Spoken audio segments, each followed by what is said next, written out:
Hello students, যারা class 9-এ পড়ছো তাদের জন্য ইতিহাসের দ্বিতীয় অধ্যায় দেখতে পাচ্ছ, বিপ্লবী আদর্শ, নেপোলিয়নীয় সাম্রাজ্য ও জাতীয়তাবাদ। এই অধ্যায় থেকে আমরা এবার কিছু শর্ট প্রশ্ন করব। তো এর আগেও কিন্তু আমি সেকেন্ড চ্যাপ্টার থেকে এমসিকিউ করিয়েছি, তোমাদের একটি কথায় একটি বাক্যে উত্তর দেওয়া করেছি। তো আজকে কিছু শূন্যস্থান পূরণ তোমাদের করাবো এমসিকিউ আকারে। তো সেগুলো তোমরা অবশ্যই প্রথম থেকে শেষ পর্যন্ত দেখবে, একটু স্কিপ করবে না, ঠিক আছে? তো চলো শুরু করে দিই ক্লাসটি, আর অবশ্যই একটু বেশি বেশি করে শেয়ার করে দাও ক্লাসটিকে। ওকে, চলো শুরু করি ক্লাসটি। দেখো,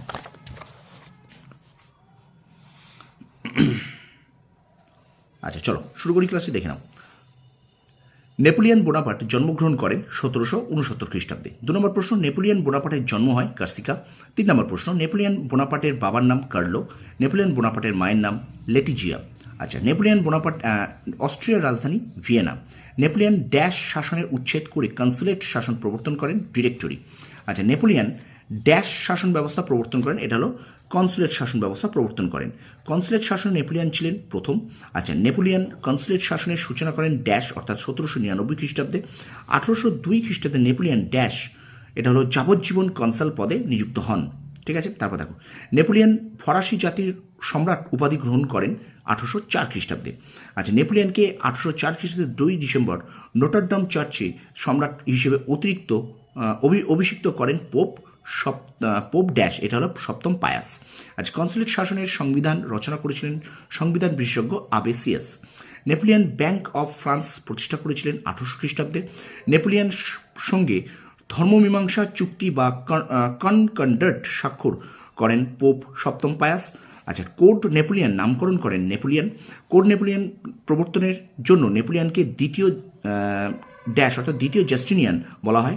রাষ্ট্রের প্রতি সেবা ও আনুগত্যের পুরস্কার স্বরূপ নেপোলিয়ন লিজিয়ান অফ অনার উপাধি প্রদান চালু করেন। আচ্ছা, ক্যাম্পো ফার্মিও এর সন্ধি স্বাক্ষরিত নেপোলিয়নের সঙ্গে অস্ট্রিয়ার। 1802 খ্রিস্টাব্দে অ্যামিয়েন্সের সন্ধি স্বাক্ষরিত হয় ফ্রান্সের সঙ্গে ইংল্যান্ডের। আচ্ছা, ট্রাফালগারের যুদ্ধে ইংরেজ পক্ষের সেনাপতি ছিলেন নেলসন। পরের প্রশ্ন দেখো, ট্রাফালগারের যুদ্ধ হয়েছিল ফ্রান্সের সঙ্গে ইংল্যান্ডের। আচ্ছা, প্রেসবার্গের সন্ধি স্বাক্ষরিত হয়েছিল ফ্রান্সের সঙ্গে অস্ট্রিয়ার। ভিডিওটা অবশ্যই একটু ভালো করে শেয়ার করে দাও, ঠিক আছে? বেশি করে শেয়ার করো, আর আমার চ্যানেল নতুন হলে অবশ্যই চ্যানেলটা সাবস্ক্রাইব করো, পাশে থাকা বেল আইকনে প্রেস করে রাখো। চলো আমরা ভিডিওটা কন্টিনিউ করি। প্রত্যেকটা প্রশ্ন কিন্তু ইম্পর্টেন্ট, শর্ট প্রশ্নের উপর জোর দেবে। বারবার বলছি, প্রত্যেকটা ইউনিট টেস্টে তোমাদের প্রচুর শর্ট প্রশ্ন আছে। শর্ট প্রশ্ন যে যত বেশি করে আসতে পারবে, সুতরাং শর্ট প্রশ্ন কিন্তু সে কিন্তু ততটা বেশি নাম্বার, সেই সাবজেক্টে সে কিন্তু তত বেশি নাম্বার পাবে, ঠিক আছে? তো শর্ট প্রশ্ন বেশি করে করতে হবে। শর্ট প্রশ্ন কোনো সাজেশন হয় না, শর্ট প্রশ্ন কিন্তু ডিটেলসে পড়ে যেতে হয়, ঠিক আছে? দেখো, তারপরে ফ্রিডল্যান্ডের যুদ্ধে ফ্রান্স ড্যাশকে পরাজিত করে রাশিয়াকে। টিলসিটের সন্ধি স্বাক্ষরিত হয় নেপোলিয়নের সঙ্গে জার প্রথম আলেকজান্ডারের। টিলসিটের সন্ধি স্বাক্ষরিত হয় 1807 খ্রিস্টাব্দে। সমুদ্রের রানী বলা হয় ইংল্যান্ডকে। নেপোলিয়ন দোকানদারের জাত বলতেন ইংরেজদের। নেপোলিয়ন বার্লিন ডিগ্রি জারি করে 1806 খ্রিস্টাব্দে।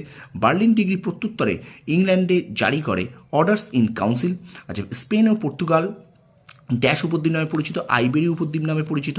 আচ্ছা, পর্তুগাল ও স্পেনে নেপোলিয়ন বিরোধী যুদ্ধ ড্যাশ যুদ্ধ নামে পরিচিত, উপদ্বীপের যুদ্ধ নামে পরিচিত।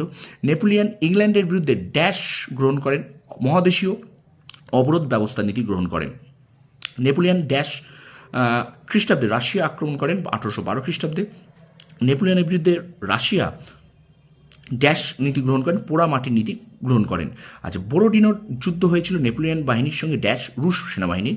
আচ্ছা, পরের প্রশ্ন থাকো, চতুর্থ শক্তি জোটের কাছে পরাজিত হয়ে নেপোলিয়ন নির্বাসিত হয়েছিলেন এলবা দ্বীপে। আচ্ছা, 38 নম্বর প্রশ্ন, নেপোলিয়ন এলবা দ্বীপে নির্বাসিত হয়েছিলেন 1814 খ্রিস্টাব্দে। নেপোলিয়ন এলবা দ্বীপ থেকে পুনরায় ফ্রান্সে আসেন 1815 খ্রিস্টাব্দে। আর শেষ প্রশ্ন দেখো, নেপোলিয়ন ফ্রান্সে আবার 100 দিন রাজত্ব করেছিলেন 1815 খ্রিস্টাব্দে। তো এই ছিল বিপ্লবী আদর্শ, নেপোলিয়নীয় সাম্রাজ্য, জাতীয়তাবাদ, এই ইতিহাসের দ্বিতীয় অধ্যায় থেকে তোমাদের জন্য এমসিকিউ আকারে শূন্যস্থান পূরণ শর্ট প্রশ্ন। তো প্রত্যেকটা প্রশ্ন ভীষণ গুরুত্বপূর্ণ, একটা প্রশ্ন তোমরা মিস দেবে না, ঠিক আছে? বারবার বলছি, কারণ শর্ট প্রশ্ন যত বেশি করতে পারবে তুমি কি ইতিহাসে তত বেশি নাম্বার পাবে, ঠিক আছে? আর তোমার যার কাছে যা টেক্সট বই আছে, টেক্সট বইটা ভালো করে পড়ো, আমার চ্যানেলটাকেও ফলো করো, ঠিক আছে? প্রত্যেকটা শর্ট প্রশ্ন কিন্তু তোমাকে শর্ট প্রশ্নে ফুল নাম্বার আনতেই হবে, তবে কিন্তু তোমার রেজাল্টটা ভালো হবে, ঠিক আছে? তো ভিডিওটা ভালো লাগলে লাইক করো, কমেন্ট করো, শেয়ার করো বন্ধুদের মাঝে বেশি করে। আর আমার চ্যানেলে যারা নতুন আছো, যারা নতুন দেখছো, তারা অবশ্যই চ্যানেলটা সাবস্ক্রাইব করো, পাশে থাকা বেল আইকনটি প্রেস করে রাখো। তোমরা সফল হও, তোমাদের সাফল্য কামনা করি। ধন্যবাদ।